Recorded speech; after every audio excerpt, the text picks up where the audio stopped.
Hey, good evening, man. Good evening. We're back again in the place. Back in this space again. I'm happy and glad again to be back here. I don't take this thing for lightly. I don't take this thing lightly, not for lightly.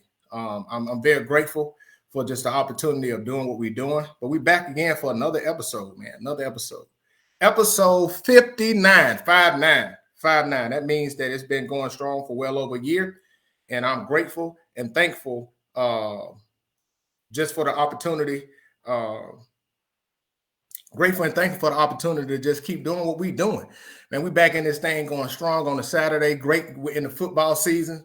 I'm grateful for that. Again, man, I'm just glad to be back in this building. Glad to be back doing what I love to do, and I felt led to do.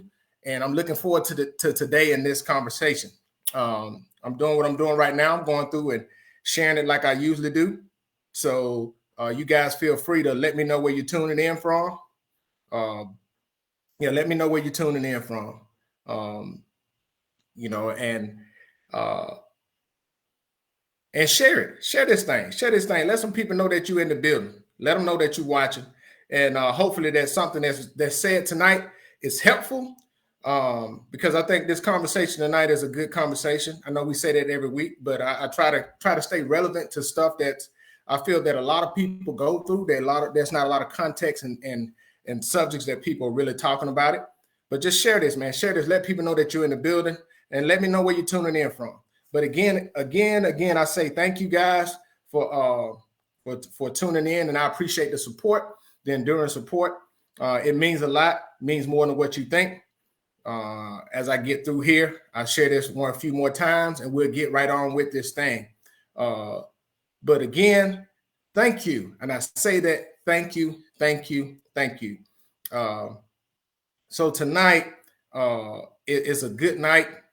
Not only that it's October, I heard down south back home in Alabama that weather, that little wind coming in. I'm grateful for the hawk been holding off up here in northern country up here, but I know it's coming. Got a little rain coming in, so I suspect that the cold weather will be moving itself in, and we'll be seeing snow pretty soon up here. But again, let me know where you're tuning in from so we can get this thing popping. I'll share this one more time, and then we'll get on. We'll get on with it. Say, get on with the get on. There we go. Share this on my page, and then we'll be getting it popping. But want to start this off, episode 59, 59, and I'm grateful again just for keep this thing going. Started off with something, and it's the and it hadn't stopped. So, with all of that being said, every week, I like to highlight people that I like to highlight people and things that people that I know that got things going on, businesses, stuff that they do on the side, their own business, they're as entrepreneurs, or they got a book or whatever. I like to highlight people that I personally know and let them know that I know that. So, that's just what I like to do, and I'm gonna keep doing this thing. I'm gonna do this thing tonight, and also tonight later on, we're gonna have a giveaway from what I want to show you guys later. Invite other people in, let them know that you're here. We're gonna get this thing going tonight. But the one person I want to give a shout out to tonight is somebody that's been a very strong supporter of the show, and I appreciate all what she do, and I want to give a shout out to her and promote what she got going on. I recently patronized her business, and I want to show it out to you guys tonight, and also later on tonight, want to give a free giveaway to support her. I'm sponsoring a free giveaway for her with her business. So I want to give a shout out to Miss Valencia Smith. Valencia Smith. She has Hello Beautiful Queen bracelets. Hello Beautiful Queen bracelets. And I will tell you guys, they are phenomenal. They are phenomenal. They are handmade. They are elastic stretch bracelet set. They have gold tone with Cupid's Zirconian crown, beads, bars, the gold tone Hello Beautiful Queen crown, charm, their natural black obsidian gemstones, and a black velvet pouch. And this product is handmade with natural, beautiful black obsidian gemstones, which represents clarity, healing, wholeness, and transformation. And you can reach her at Hello Beautiful Queen LLC. The contact is on Instagram at Hello Beautiful Queen, all together. On Facebook, you can look up Valencia Smith. That's VALENCIA Smith, and you can DM her for inquiries. And I will tell you this is what it is. So it comes in this velvet pouch, and just like I said before, it comes in a black velvet pouch. So y'all see it, right? And I want everybody to see it. This thing is beautiful. I purchased this one for my mom, and I showed it to my mom, and my mom was just blown away. And it arrived today, so perfect timing. But I would tell you, go check her out. When I saw that she had posted it, I was like, look, I got to get one, and I wanted her proud. And they got 2 bracelets. Y'all see this, man? This thing is just off the chain. And as you see the charm here, it says, "Hello, beautiful queen." Charm. That's the charm that it has on there. You see it? I hope you can see it a little bit better right there. I'll hold it forward. Hello, beautiful queen charm. And you see the bracelet has the crown on there. So the queen crown. So this is a beautiful thing, beautiful set, very inexpensive. And you see the black obsidian beads. They got nice weight to it. Has a little elastic brace. So go ahead on and check her out at Hello Beautiful Queen. On Instagram, and then on Facebook, Valencia Smith. Go check her out, DM her for inquiries. I will tell you, she's very professional, very put like I paid for it and it was in the mail very soon. And I purchased it this week, and I received it this week from Georgia all the way up here in New York. So go check her out. She's doing some great things, and I would tell you, it's sent with a care instructions with each one, and it tell you what you need to do. So things you need to avoid to keep it going. So and it also comes with an affirmation, and I want to read the affirmation that's in there. And the affirmation says, each time you wear this jewelry, let it serve as a reminder that you are beautiful, you are more than enough, you are valuable beyond measure, you are worthy and deserving of all the good things that life has to offer. You are a queen. So I'll just say, go check her out, man. She just doing some big things. An educator got this on the side. So again, go check out Hello Beautiful Queen, and let her know, hey, you heard about it here on The Conversation. So before we get into it, I want to give a shout out to my man, Travars Williams. Hey, brother, I want to tell you, man, he said, proud of you. Hey, thank you, man. I want to give a shout out to you for happy anniversary, man. I see that you celebrated your 11th anniversary with your wife. Hey, man, hey, proud of you, man. Proud of you. Always had respect for you, man. I just want to give you a shout out on that. But hey, again, share this thing and let's get this thing popping. Get in and get out today. But the subject of the night, man, I was thinking in deep thoughts about, man, what are we going to talk about? What is something that we can talk about? And I know we've been talking about a lot of different things. And one of the things that I've been talking about too is, finding yourself. And I thought about it. I was like, what subject can I talk about? And I thought about my album. I just released my album last month, September the 7th, The Conversation. So a shameless plug. I'm going to go again. If you haven't gotten it, it's on all digital streaming platforms, on iTunes. You look up iTunes, and I'll post the links in the comment sections. You can look up on Spotify. It's on YouTube. So go stream it. Go stream it. Proverbs, The Conversation. But in that, one of the final, like literally the final song that I wrote on there was Finally Free. And that song, Finally Free, is almost like a proclamation. And I'm very thankful for that song, because originally it wasn't even in my mind to put that as part of the song. But I understand, I'm part of the album, but I do understand now the importance of that being placed in the album. And the reason why it's important is because it's a proclamation. And it's a proclamation because of the process of what I want to talk about. And tonight I'm talking about addressing the ups, downs, and lessons learned while finding and learning to love yourself. And I said it again, addressing the ups, downs, and lessons learned while finding and learning to love yourself. Now, why are you talking about finding yourself? Man, you know yourself, you know who you are. You've been yourself for this whole time. One of the things I want to be honest with you guys, in the song I started off, I said it took me 41 years to get to where I'm at. And I'm 41 right now. I'll be 42 in literally about 2 weeks, right? And I just thought about that. It took me my whole lifetime to get to the place to where I'm at right now, where I actually, for a lot of places, a lot of spaces, for the first time, I'm getting to know me. I get to know who Robert is. I mean, finding out myself. Because a lot of times we spend a lot of our times giving so much of ourselves to things in which we are brought up to desire and be a part of it. We give so much of ourselves for being a husband, give so much of ourselves to being a father, give so much of ourselves to our careers, give so much of ourselves to our church, give so much of ourselves to our organizations we're part of, give so much of ourselves to all of these different things. But have you really sat down and really taken the time to learn who you are? Not so much of learning what you do, but learning who you are.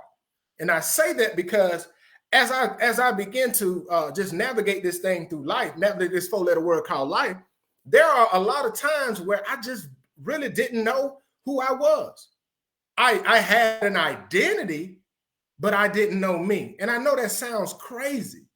That sounds crazy. I was sure of who I knew I was sure of the ideal of me, but I really didn't take time to process things to really get to know me.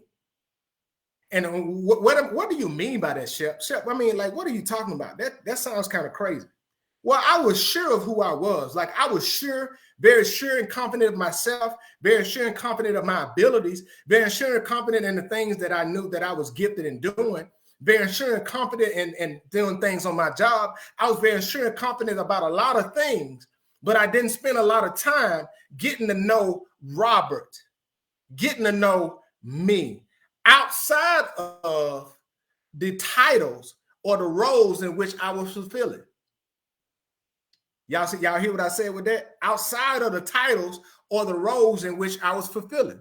For example, I knew that I wanted to be a great father, phenomenal father. That was my idea. That's what I had my mindset on. So doing those things, fulfilling that role as a father, still wasn't really me knowing or finding me as who Robert is. And I know that sounds kind of crazy, but there's some ups and downs and some hardships and some disappointments and some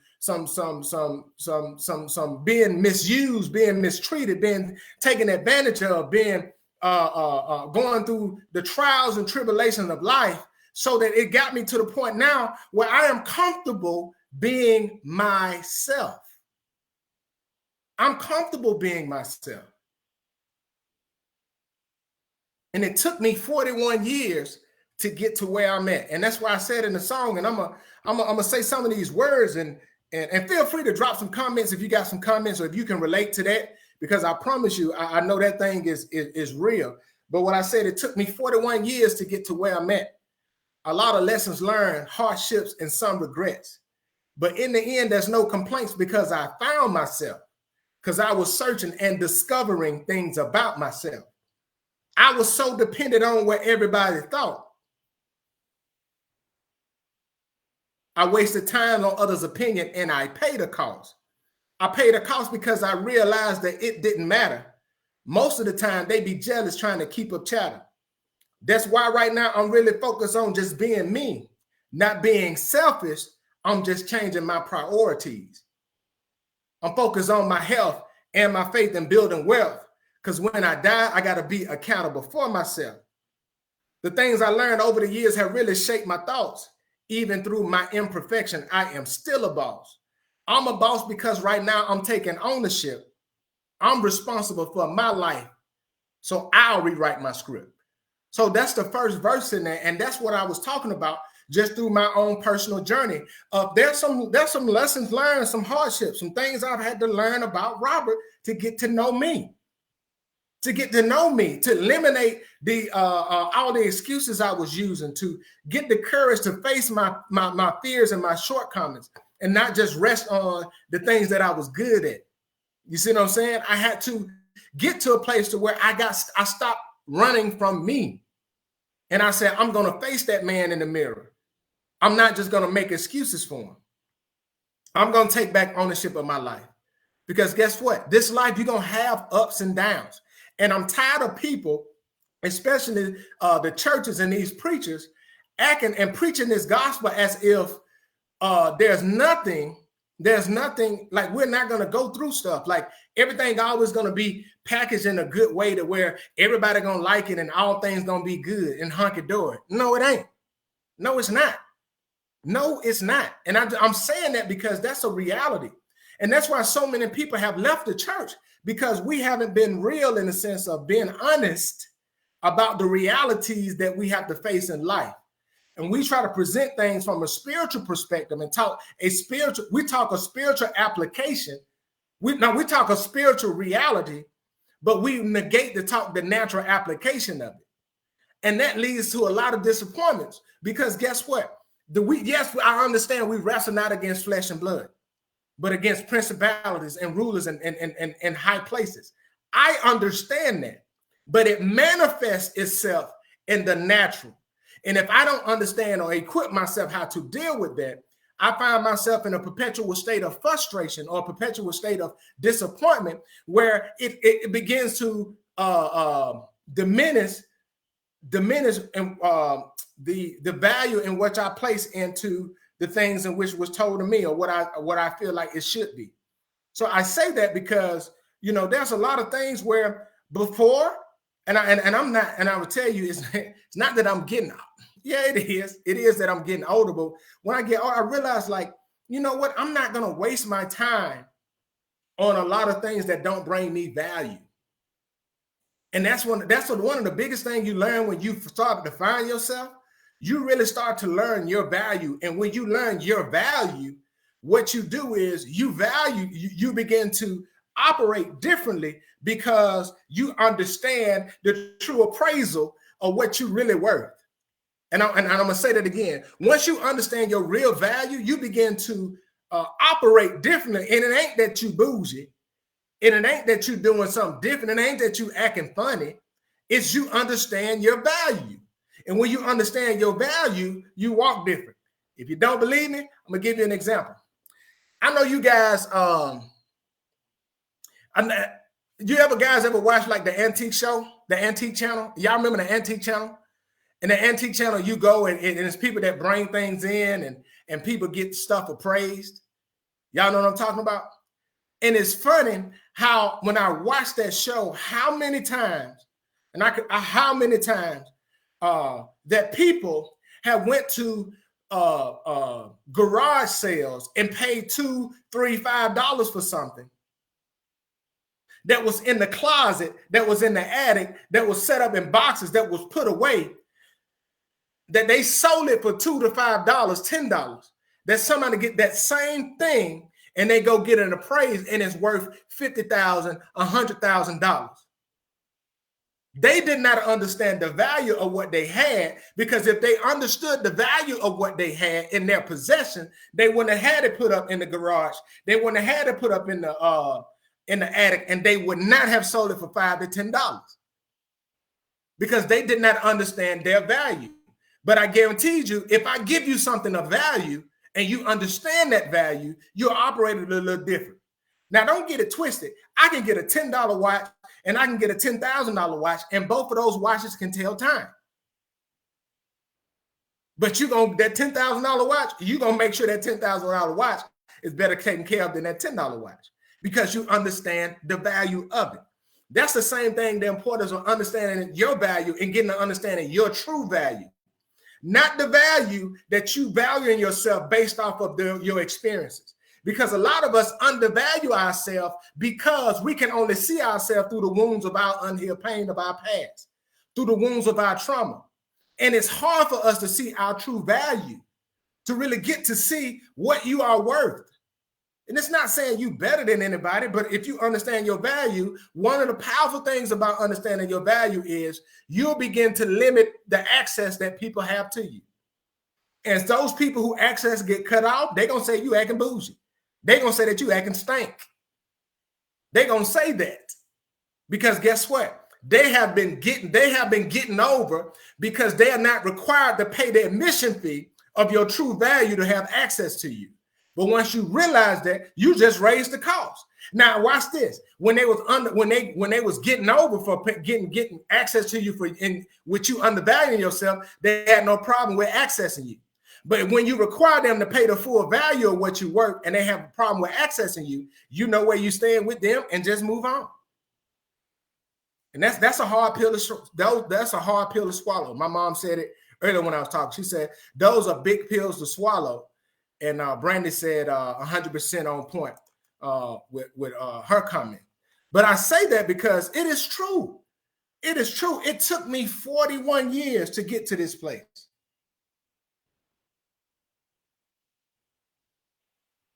It took me 41 years to get to this place. Now, I said it again. It took me 41 years to get to where I'm at. And one thing I'm thankful for, I'm free from expectations. I'm free from what everybody else thinks. I'm free from feeling like I got certain timelines and certain things that I got to do at a certain point in my life. I'm free from that. And the reason why I'm free from that, because guess what? I control me. I'm not going to give nobody else power of me, because at the end of the day, when I stand before the Creator, I got to give an account for Robert. I can't give an account for nobody else but myself. Period. It's not that I don't care. It's not that I don't value. It's not that I don't consider other people. But it got to a point to where, you know what? I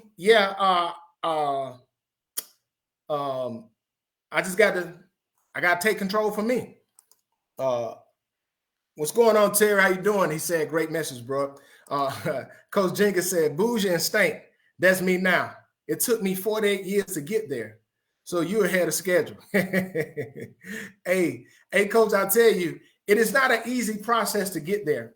And especially if you're somebody who have a heart for being there for people or a given person, it takes you a while to get over you feeling like you're being mean or you're being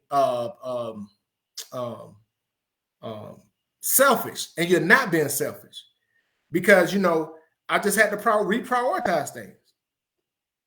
You know, I refuse to give you access to me and you ain't making time for me. And you got to start asking yourself this question, right? You got to start asking yourself this question right here. When people are asking you, first of all, it doesn't cost you nothing to be considerate, to consider somebody. It takes a deliberate effort not to be considerate, especially to those who you have benefited from them being considerate towards you.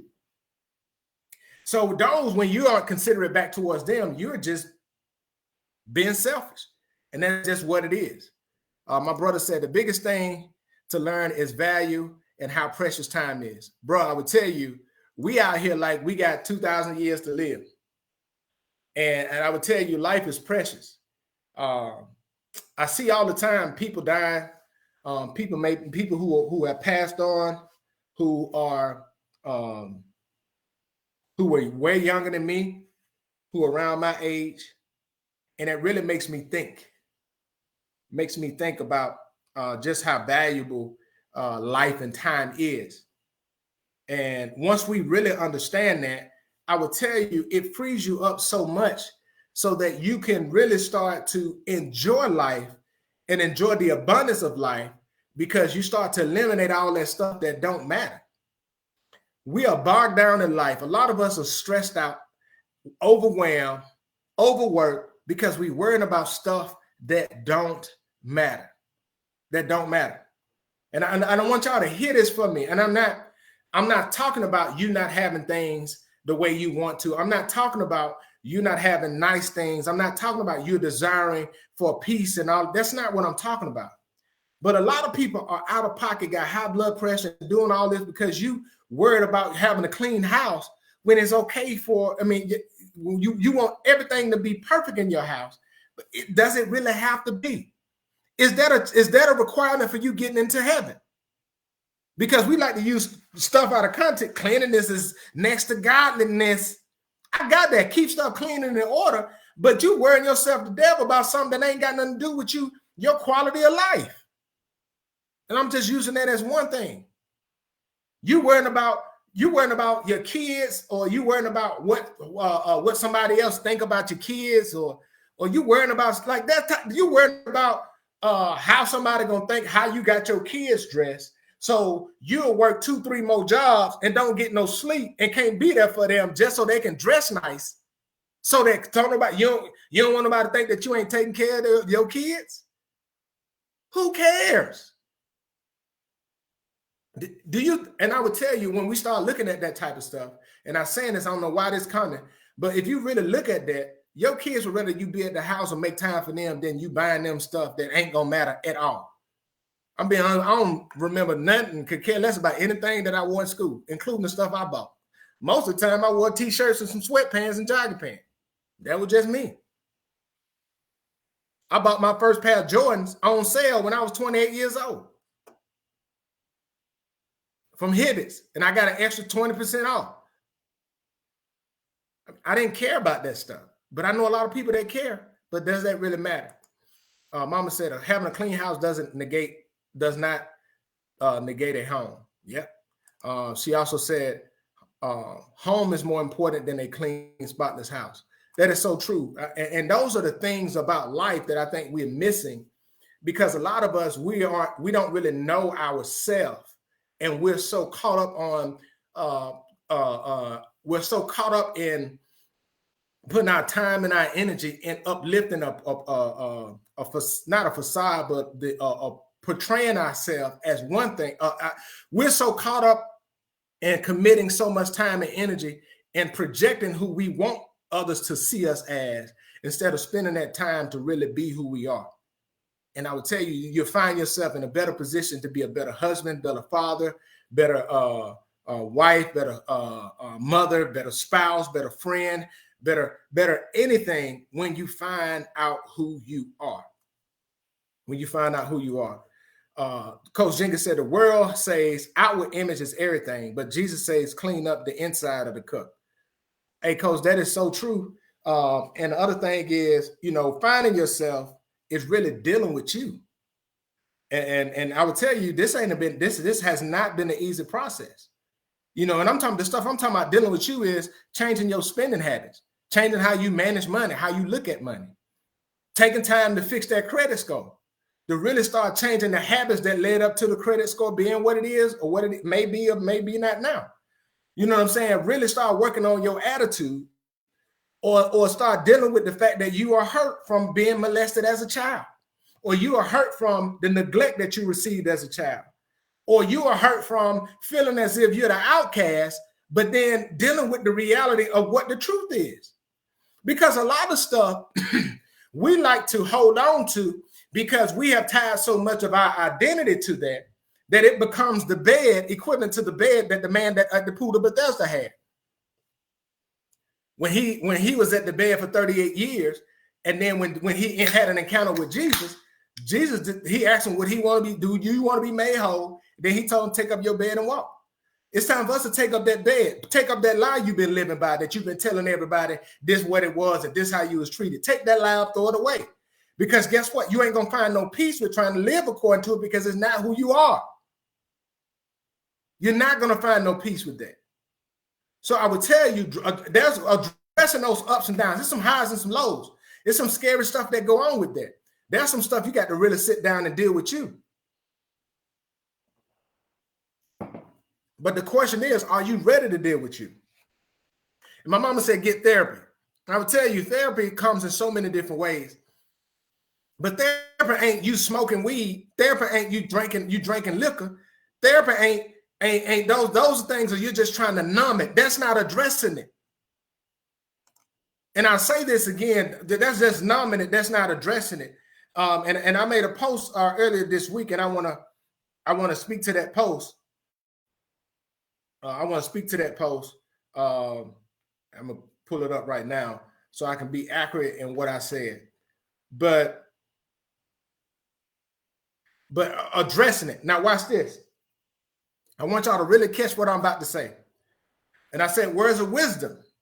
If you suppress your trauma, you will eventually regress. But if you address it, you will start to progress, heal. And I say that because suppressing it Like all of that stuff, trying to drink, smoke, sleep it away, chasing that feeling is not going to address the issue. It will still be there 5, 10, 20 years down the road. But when you start addressing it, you start to freeing yourself from it, where you don't have the urge to numb it because you have healed from it. And I say that again, and you can start to move forward. The enemy wants us to keep us wounded. Because if we keep us wounded, then we'll just be focused on minimizing the symptoms instead of addressing the root. Mama said, Stacey Dash said that she was molested as a child, and it is a reality, but she can't live in that reality. She said that was deep. And I would tell you, Stacey Dash recently was on the show. Those that don't know who Stacey Dash was a beautiful girl that was in Clueless, the movie Clueless, and she was a Fox News commentator, and then she just kind of, in a sense, fell from glory. But she started taking pills. She said she was taking 18 Vicodin a day and was in an abusive relationship where the guy broke her arm and threatened her, will beat her up, where she was locked up for 2 weeks and all of these things, like just dealing with that type of stuff. And you would look at her from the outside, and one of the most beautiful women you will ever see, you'd be like, how in the world will you subject yourself to that? And Mama talked about her trauma, you know what I'm saying? And she got to the point to where she was as low as she was. And Mama said, she said her addiction helped her to see that, we got to deal with those things. And that Vicodin and that stuff was just a temporary way of it just numbing me, it get me away from it. But it's still there. It's still there. And that's why I've been talking about healing. That's why I've been talking about all this, because it's so imperative that you heal, because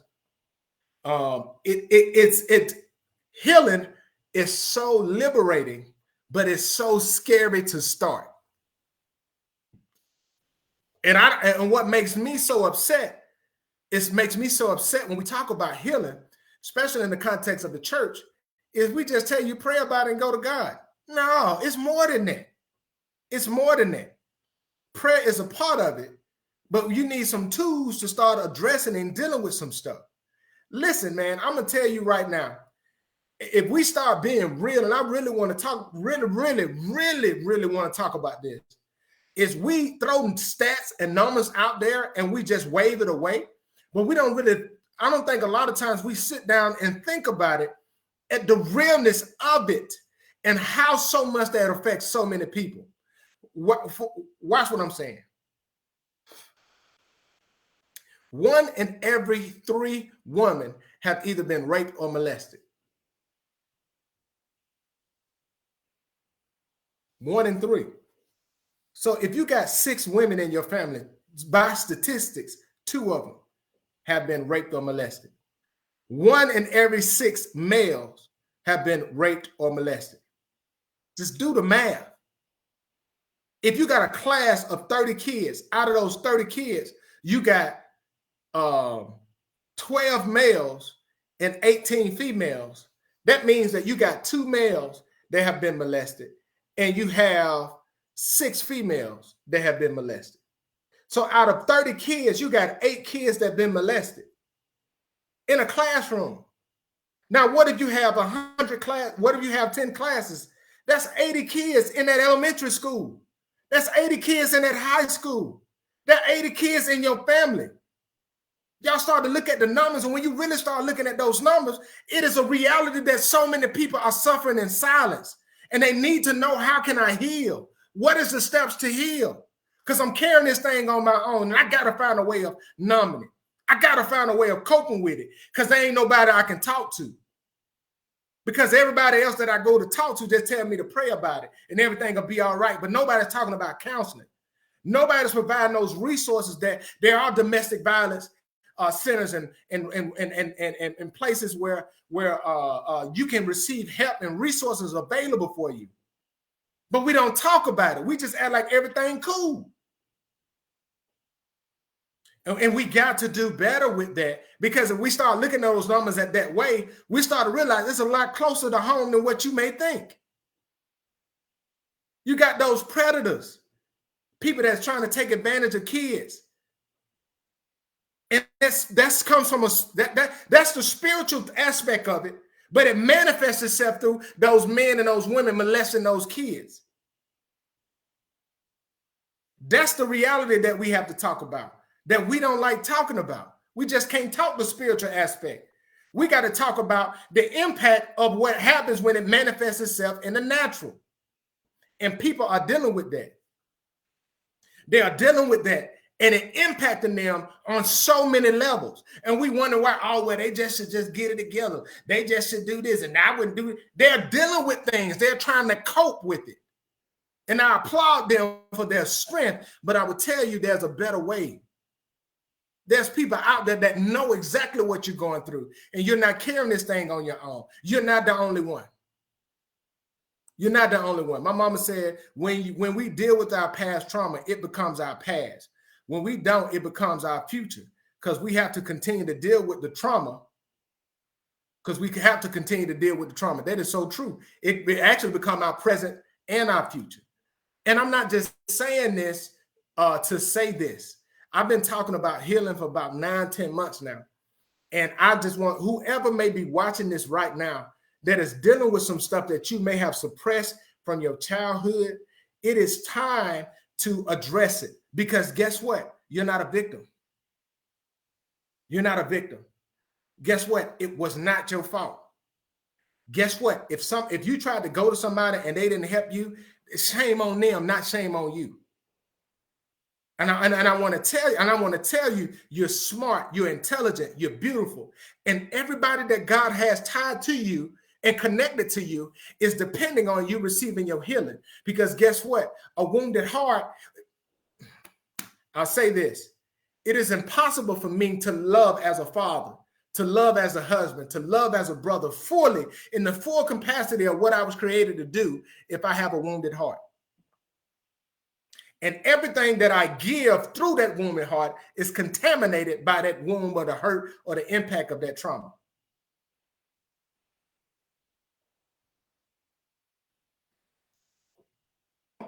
And I'm not saying contaminated like, oh, I'm saying it's impacted by it. It's affected by it. And we have to start getting to a place to where, you know what? It's time to address it. It's okay. I understand it happened. I would tell you, there's some people that have dealt with some stuff that I personally know that have dealt with some stuff that should have taken them out. But they're still standing on their own 2 feet. And it's been HE double hockey stick for them. It's been hell for them. But they're standing every day. And they're working towards getting better. It ain't going to happen overnight. That healing process ain't going to happen overnight. It takes work. But that's a necessary journey that when you start to address it, that's when you can start peeling some stuff back. Now, watch this. Watch this. When you start to address your trauma, everybody associated with that may not be at a mental space to address it. But that ain't your problem. Now, Shep, what you mean by that? When you start addressing the trauma or something that impacted you, and you start addressing with certain people, they may just be like, nah, that wasn't me, or they may not want to talk about it. Fine. Address it and move on. Your healing is not dependent on somebody else acknowledging what may have was done. No, and I know that's a hard thing to say. But I would tell you, your healing is a selfish thing. It's about you. It's about you getting to a place where, you know what, I'm going to forego that because I'm tired of this bothering me. I'm tired of this weighing me down. And I'm ready to go and do what I need to do. Do what I need to do. Got some comments. Valencia said, you're right. Miss Geraldine said, so true. Chris said, yes, sir. And Valencia was talking about, let's say, it takes steps to healing. She said it does, small steps. It's a process. And I say all of that because when we start talking about these things, I want to say the ups and downs, there are some ups and downs, man. There's some ups and downs. I was telling you that there are some lessons that I learned, and I've learned to be comfortable being me. Well, this is what I mean by that.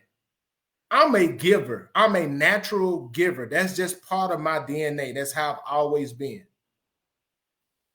Everybody can't appreciate a giver, a person that's a giver. Some people taking me for granted. Some people have taken advantage of me. Okay. How I look at it is, to be honest with you, I limit their access to me now, but it's their loss. It ain't mine. I'm not going to sit here and be bitter like, oh man, they got over on me and this, that, and the third. No, that's just who I am. So this they lost. And I would tell you, it took me years to get to that. Because you can just being nice and you being considerate and you realize like, man, why this other person ain't doing this, that, and the third. And I started to be like, and then you could be out of pocket and bothered by it. And I just really started looking at it like, they lost. And when I started looking at it like that, it's not like I'm trying to throw stuff up in people's face. No, it's just they lost. That's just how I look at it. I'm comfortable with it. Whatever I do, I choose to do it. And I don't see it as a loss when somebody don't appreciate it. That's just how I got to my mental space where I'm at right now. And it's an ongoing process. It's not like you get to a place where you get a lot better, but then you still have to manage some of those triggers, some of those things that are associated with your trauma. That's why, man, I'm telling you, we talk about stuff, especially from a church perspective, but we don't get down into the nitty-gritty. It's more than just praying. It's about receiving counseling. It's about hearing from those who've already had the experience. That's why the Bible said we overcome the enemy by the blood of the Lamb, the sacrifice Jesus died for our sin, and the words of our testimony. When we hear somebody else done what we've been through, it makes it easier and encourages us that we can go on. But the problem is nobody talking. Nobody is talking because guess what? A lot of them haven't dealt with the trauma and the pain that they just carrying it around. And a lot of people mask it under the titles and the roles that they play in the church. I'm going to say that again. They mask it behind the title and the roles that they play in the church. You got preachers that's preaching that ain't healed. That's pastoring that ain't healed. You got deacons, you got mothers, you got evangelists, you got all of these different people hiding in these roles, but still ain't healed from the trauma of their past. And they come to church and they get emotionally stimulated based off of the traditional theatrical aspects of the church, but they don't deal with the trauma, and the enemy maintains control over them even while they operate in the church. And we wonder why people are looking at things and be like, well, why they act like that away from church, but they act like here, man, they hypocrites. They ain't healed. And God will send people to the church that's dealing with the same pain and the wounds that God brought them through. But because they didn't deal with it, they don't have the opportunity to connect with them through empathy, because there's a difference between when I experience something and I share my experience with somebody that's going through the similar situation that I've gone through. They can feel the empathy and they can realize and they can feel on the inside that, dang, he know what I'm going through. I'm telling you right now, because I've been there, done that, got the t-shirt. I didn't understand why God would have me when I went through a divorce in 2007 and 2008. And I'm like, God, why me? Why am I going through this? Blase, God, why this? And the Holy Spirit kept saying, why not? I'm saying like, hey, bro, you tripping.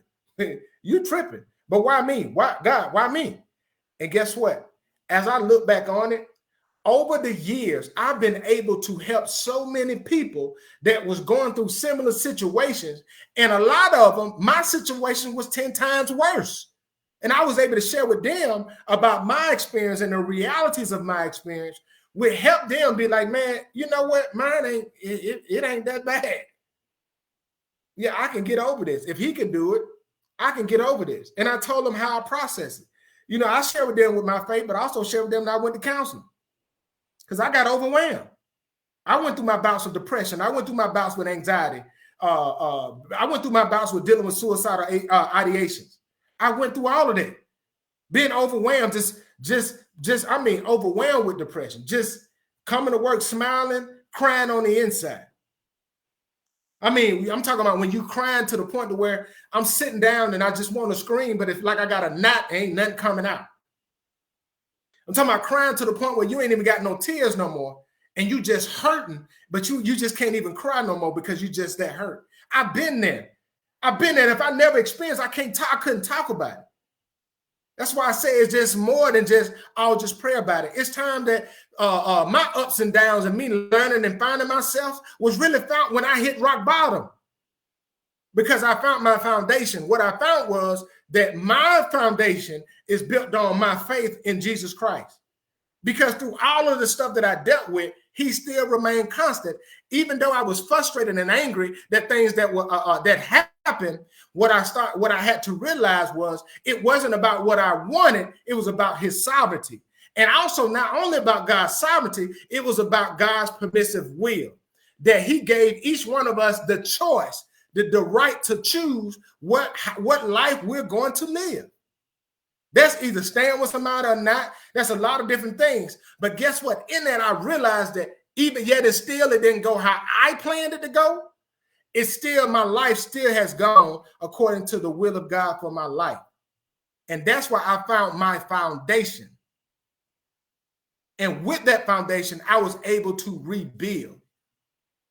And in that rebuilding, I had to start to address a lot of the things that I had become comfortable or I took for granted. Brandon said, every step makes a big difference. It's the first step that can be the most difficult, but it's still impacted. That is so true. I can remember Battalion Commander Lieutenant Colonel Sussman, Laurel Sussman. She was Battalion Commander for 122 Signal Battalion in Korea. And we did this challenge called Charlie 369. So Charlie 39er. Yeah, Charlie 39. It's a hill in Korea. They have radio on top of that hill. And that hill is 3 miles up. It's like a mountain, 3 miles up. And every year it was a ruck march that the battalion did. They went up the hill. It's a ruck march. Now, I would tell you, if you at the bottom of the hill and you looking up, you like, bruh, 3 miles up? You're like, bruh. So, you know, if you look at it from that perspective, it can be overwhelming. But what I do remember is, I remember Colonel Sussman, she was coming by and she just said, one step at a time, one step at a time. And that stuck with me. And this was back in 2002. So this is almost 20 years ago. And that statement of one step at a time stuck with me because my focus stopped being focused on how far I had to go. And I focused on what was right in front of me. And a lot of things, I say that with our healing, we got to just focus on what right in front of us, not what we want to be in the end state. And when I started focusing on what right in front of me, guess what? I wasn't worrying about what was coming. I just worried about what was right in front of me. Because a lot of things, if we look at it, we can be overwhelmed by it. But if I just focus on, guess what? I'm going to choose to heal today. Yes, I was raped. I was molested. Yes, I tried to tell somebody in the family. I tried to tell my mom, my stepmom, whatever, and they didn't believe me. And I felt like it was my fault. So yeah, I'm going to, you know what? I'm tired of hurting by that. So guess what? I'm going to work towards my healing. So the first thing is, okay, all right, God, Lord, I want to heal, but I need you to give me the strength and put people in my life and give me the resources, the wisdom in which I can go do that. And I'm going to tell you, if that's what you want and that is your prayer, I promise you, God will send people. He would do things. Because when I was at my lowest, God kept sending people. He would, I'm talking about, I could go to church and hear a song, and that song is what I needed. I'm going to tell you just how bad my God is. And I'm saying this because I'm not just saying this. I can remember going through it in 2007, being overseas, and my aunt, and I talked about this on the show a little while ago, but my aunt had called my mom about 6 weeks earlier, mom and my dad, and asked, God had put on her heart to write me a letter. And she wrote that letter, got the address, wrote the letter 6 weeks earlier, put it in the mail. I was going through it. I mean, this day was a very, very bad day. Going through it, had made phone calls on the phone, got some news that I just didn't like. It was very disturbing for me.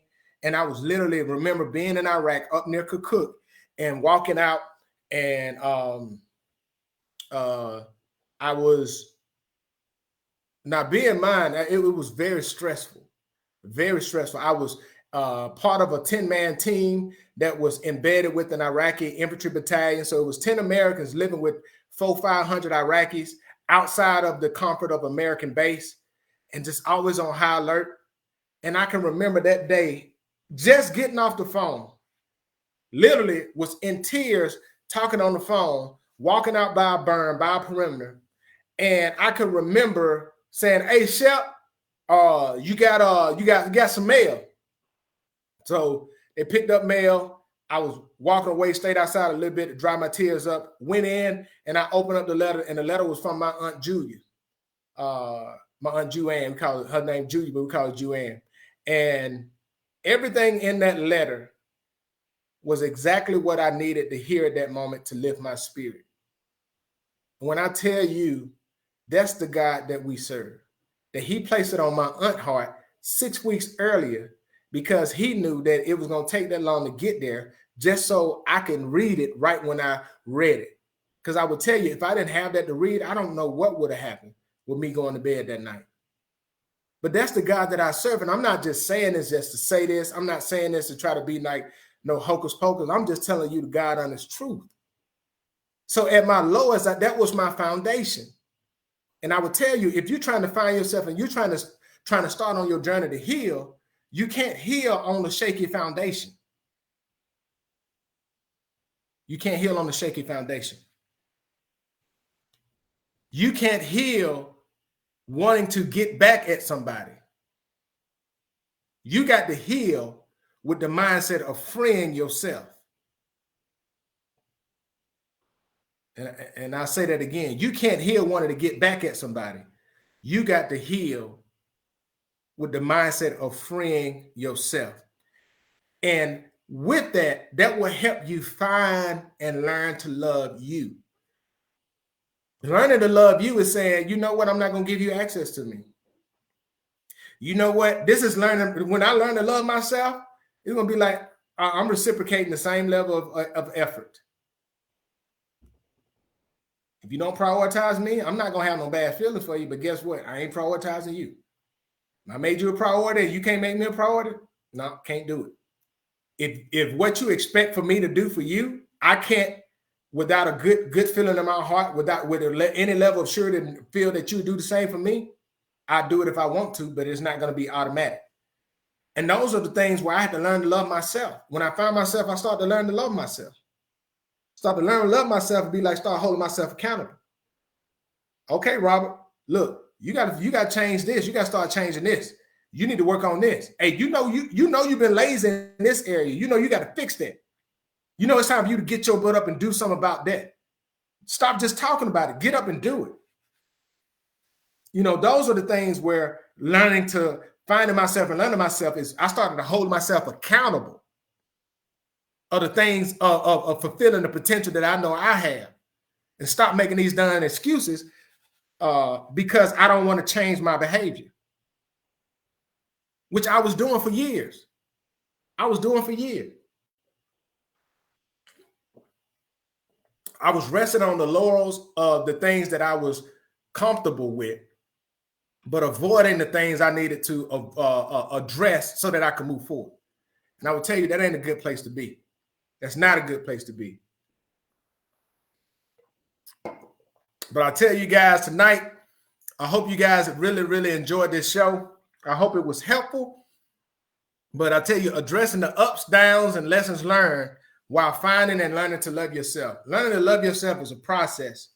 But I would tell you, if you start early, man, you will eliminate so much heartache and pain. You eliminate so much, what I said, BS. You eliminate so much just unnecessary buffoonery out of your life, because you learn your true value, and you'll govern yourself accordingly. It's a good thing to get to that space. But that space take some work to get to, but that work is necessary. And I will tell you, don't take life for granted. We don't have as much time as we think we do.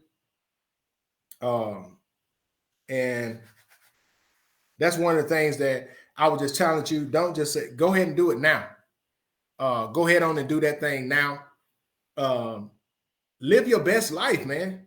Listen, a lot of stuff, when we talk about God, and I'm starting to really get into when God's talking about the living life and life more abundantly, a lot of that stuff is eliminating all that extra weight and extra trash that we carry and really walk into the liberation of our freedom. Walk into it. Listen, and a lot of your freedom is tied to you realizing that some people just choosing to be who they are. So you can stop expecting to receive certain things from them. And that's not a bad thing. That's just who they are. They ain't going to be no better. They ain't going to choose to be no better. They comfortable where they at. So I ain't going to waste my time being mad at you because you choose to stay comfortable. That's just what you do. Got it. Some of y'all parents was bad parents and they ain't going to change. Got it. Love you. But guess what? I ain't got to be like you. You understand what I'm saying? Like those type of things. Some people just ain't going to change. They're just going to be who they are. Don't sit around hoping that they'll change so it can be better for you. Don't condition your healing. Don't condition your freedom. Don't condition you finding yourself based off of somebody else's actions. That should be only conditioned based off of you. You. Because if you conditioning your healing or you forgiving yourself based off somebody who did something wrong to you, apologizing to you, you may not never get that. If you do get that, God bless. But you may not ever get that. So I challenge you to just take the time to start, just really take time to say, you know what? I got to start taking inventory of me and those things. Listen, I start taking inventory, really start writing stuff down and be like, man, I got to work on these stuff I got to work on. Shep, you got to work. Yeah. There's some stuff I got to work on. And I will tell you, once I started doing that, man, I was telling you, and I will tell you this, a lot of the stuff we're afraid to address, we'll realize that we waited all of these years to address it, but then it takes that long to address it and it's over with. But we could have did that 10 years ago, but we waited to do it because we was afraid. It's time to address it. It's time to face it. It's time to say, you know what? Yep, I did it. Hey, I'm going to call on creditors. Yeah, hey, how you doing? Yeah, I know they got that repo on there. I'm just looking, what can we do to work it out? And you'll be amazed. And I'm just using the credit as one example. You will be amazed when you're ready to step up and do what you need to do to face the consequences of your choices. You will be amazed at just how many doors will open up for you to do that. I would just tell you, you'll be amazed. And listen, this ain't no, this stuff right here ain't no, and I keep talking, this ain't no hocus pocus. This is just making a decision to put action to something.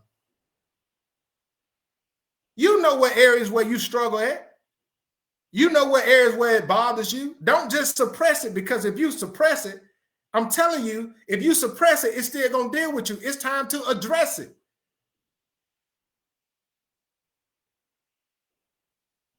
I don't have to hate you to address how you impacted me.